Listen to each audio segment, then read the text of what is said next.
What's up, Mopar fam? Today on this episode, we'll be changing the lower control arm on a Chrysler 300C 5.7 liter Hemi with your Mopar bro at Fred Easy 21.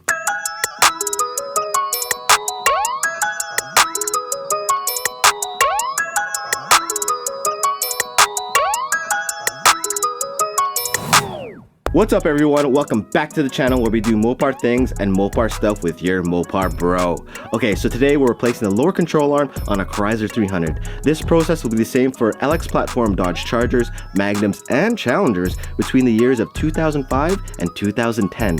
It is so easy to do. If we can do it, you can too. Alright, so the tools of the trade for this process are an impact gun or a 1/2 inch breaker bar, 18mm, 21mm, and 22mm sockets, and box wrenches, a torch kit, flathead screwdriver for the plastic retaining clips holding the wheel well, and a 10mm socket for the intake snorkel. Also a hammer and a pickle fork if you have one, they definitely help. Okay, so first here's the front lower control arm for both the driver's side and passenger side. It takes the same procedure for both front control arms, so if you know how to do one side, you'll know how to do the other. Today we'll be showing you how we did the driver's side front lower control arm. And after, just apply the same procedure to the passenger side. Alright, let's get it. First thing to do is go ahead and jack up the car. Today we have a hoist, but if you don't have one, just go ahead and use a floor jack and jack that baby up. Next, let's go ahead and remove the wheel. Alright, now let's get our impact gun and remove the 22mm nut holding the ball joint. You may need to heat the nut up if it's too stubborn and won't budge. In our case, this nut came right off with an impact gun. After that, let's grab our flathead screwdriver and remove a portion of the wheel well and use a 10mm socket to remove the air intake snorkel. Now this is just for more room for an impact gun. If you have a breaker bar, you may be able to squeeze through without doing this step. Also, the passenger side control arm has no room for an impact gun, so you will need to use a breaker bar anyways on that side.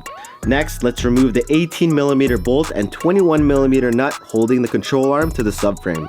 In this case, we heated the bolt and nut up with our torch and used an 18mm socket and impact gun on the bolt and an adjustable wrench to hold the nut while we unscrewed the bolt. You can also use a 21mm box wrench for holding the nut. Now let's hammer the ball joint out. You may need to heat that area up and use a pickle fork to help out. In our case, just hitting the ball joint out with a hammer popped that baby out. After that, let's wiggle the lower control arm out of the subframe and get our new front control arm and install it back in its place. With the new lower control arm lined back into the subframe, install the 18mm bolt and 21mm nut and tighten those babies up. Next, let's install the ball joint end and torque our 22mm nut back on. Congratulations, you installed the driver's side lower control arm. Now with the lower control arm installed, let's install our air intake snorkel and button that wheel well up. After that, install the wheel, clean up, and take her for a spin. Alright everyone, so this took me and Greg about 20 minutes to replace the driver's side lower control arm. We highly recommend using a torch kit to heat up stubborn bolts and nuts. You can also find the instructions in the description as well, and a link to our other videos in the comments. Thanks for watching everyone. If this helped you out, please hit the like button, subscribe, and hit the bell for notifications. I would really appreciate it. Take care, and I'll catch you guys later. Peace.